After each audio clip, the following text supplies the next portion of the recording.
Hello hi అండి. మనం బంగ్లా municipality పరిధిలో 14వ వార్డు అభ్యర్థి కాంగ్రెస్ పార్టీ అభ్యర్థి జాతూర్ సురేష్ గారు మనతో ఉన్నారు. ఇక్కడ 14వ వార్డు అభివృద్ధి కార్యక్రమాలపైన వారిని అడిగి తెలుసుకునే ప్రయత్నం చేద్దాం. నమస్తే అండి. నమస్తే సార్.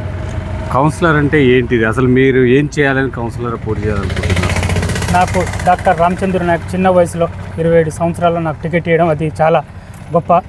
యువతకి ప్రోత్సాహం చేస్తున్న మా డాక్టర్ రామచంద్ర నాయక్ గారికి ప్రత్యేక ధన్యవాదాలు తెలుపుతూ, నేను రాజకీయాల్లో రావడానికి కారణం ఏంటంటే ఈ సొసైటీలో యువత కంపల్సరీ రాజకీయంలో రావాలి. ఎందుకంటే ఇప్పుడు ఈ కాలంలో గత కాలంలో చదువుకొని ఉన్నవాళ్ళు ఈ కాలంలో చదువుకొని ఉంటే వాళ్ళకి మనం అభివృద్ధి చేయగలుగుతాం. యువత చదువుకొని ఉన్నాం, అభివృద్ధి చేయగలుగుతాం అనే కాన్సెప్ట్తో నేను పోతున్నాను. ఓకే, చదువుకున్న యువతకి నువ్వు ఉపాధి ఏ విధంగా కల్పిస్తుందో ముందుకు వస్తున్నావు? నాకు సాయన శక్తి అయిన మనకు ఎక్కడెక్కడ ఏం దొరికినా ఒక విద్యార్థులు ఎక్కడ చదువుకున్నా వాళ్ళ కోచింగ్ సెంటర్లకు కానీ ఎక్కడైనా ఆర్థికంగా ఏమైనా ఉంటే నేను అన్ని విధాలుగా వాళ్ళని ఆదుకొని గవర్నమెంట్ దగ్గర మా ఎమ్మెల్యే డాక్టర్ రామచంద్ర దగ్గర ఎక్కడ ఆఫీసులు ఎక్కడ ఉన్నా కూడా నేను వాళ్ళని కాంటాక్ట్ అయ్యి చేపిస్తాను. సార్, 14వ వార్డులో చాలా సమస్యలు ఉన్నాయి. డ్రైనేజ్ వ్యవస్థ, సీసీ రోడ్లు, కోతుల బెడత, కుక్కల బెడత చాలా ఉంది. దీంతో ప్రజలు మొత్తం సతమతమవుతారు. ఈ సమస్యకు మొత్తం ఎమ్మెల్యే గారు కానీ నువ్వు గెలిచిన తర్వాత నువ్వు కానీ ఎట్లా పరిష్కరించబోతున్నారు? మా ఎమ్మెల్యే గారి దృష్టికి తీసుకుపోయాను. నేను గెలిచిన తర్వాత ఈ ప్రతి ఒక్క సమస్యని నేను చేస్తానని నేను హామీ ఇస్తున్నాను. ఇంకోటి ఏంటంటే 70 లక్షలతోని సీసీ రైడ్ సైడ్ కాలువలు డ్రైనేజ్ ఇచ్చే ఎమ్మెల్యే గారు వచ్చి శంకుస్థాపన కూడా చేశారు. దాన్ని ఒక వారం అవుతుంది సార్.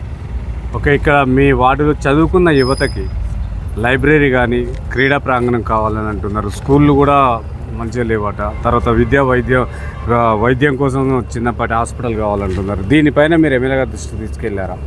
తీసుకెళ్ళాము. గెలిచిన తర్వాత ఈ ప్రతి ఒక్క తీసుకెళ్తాం. గ్రంథాలయం, స్పోర్ట్స్ ఏమైనా ఉంటే ఈ ప్రతిదీ అన్నీ కవర్ చేస్తా. కంపల్సరీ నేను గెలిచిన తర్వాత ఎమ్మెల్యే గారి దృష్టికి తీసుకెళ్తాను. ఓకే, మీరు ప్రజల మధ్యకి వెళ్ళినప్పుడు ఏ విధంగా ఉంది మీకు? ప్రజల మధ్యలో నాకు చిన్న వయసు ఇచ్చిన ఎమ్మెల్యే గారికి చాలా అందరూ రిసీవింగ్ చేసుకుంటున్నారు. చిన్న పిల్లగాడు వాళ్ళ పుట్టింది ఇక్కడే, పెరిగింది ఇక్కడే, అందరితో కలిసిమెలిసి ఉంటాడు, మంచితనంగాతో ఉంటాడని నాకు చాలా రిసీవింగ్ ఉంది. ప్రతి ఇల్లుకు గడప గడకపోతే నాకు అన్ని స్వాగతాలే పలుకుతున్నాయి. సార్, ఇక్కడ 6 గ్యారెంటీలు అమలు కావట్లేవు అని చెప్పేసి కొంతమంది అంటున్నారు. దీనిపైన మీరేం చెప్తారు? గత ప్రభుత్వంలో బీఆర్ఎస్ ప్రభుత్వంలో ఏం చేయలేదు. ఈ సేవానగర్ కన్నా ఏం లేదు. నేను రాగానే ఇక్కడ దగ్గర 9 ఇల్లులు తెలుసా. ఇందిరమ్మ ఇల్లులు 9 వచ్చినాయి. సీఎంఆర్ఎఫ్ చెక్కులు ఒక 10 వచ్చినాయి. మన రేషన్ కార్డు బియ్యం ఒక 15 వచ్చాయి. ఇవన్నీ చేసాం. వాళ్ళు ఏంటంటే ఏం చేయకుండా బూటపు మాటలు చెప్పి 6 గ్యారెంటీ కార్డులు తీసుకుపోయి జనాలని మొబ్బై పెట్టి ఏదో పక్కదారికి పట్టించాలని చూస్తున్నారు జనాలు. కానీ జనాలు నమ్మే పరిస్థితులు లేరు. బీఆర్ఎస్ ప్రభుత్వంలోనే అసలు ఓటేసే పరిస్థితులు కూడా లేరు జనాలు. మీరు గెలిచిన తర్వాత 14వ వార్డులో ఎలాంటి మార్పు రాబోతుంది? 14వ వార్డుల మార్పు కంపల్సరీ తీసుకొస్తా. ప్రతి ఇంటింటికి ఏ సమస్య ఉన్నా సరే వాళ్ళ ఇంటి ముందుకు పోయి నేను ఉంటా.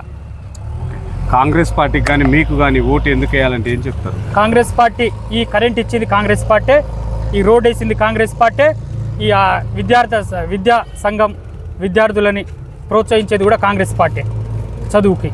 ఓకే, మీ ఓటర్లకి ఏం చెప్పదలుచుకున్నారు? ఫైనల్గా ఓటు అంటే చాలా విలువైంది. దాన్ని మధ్యాహ్నం మనకు అమ్ముకోవడం జరిగింది. అట్లాంటి వ్యవస్థ కాకుండా మీరు ఏం చెప్పదలుచుకున్నారు?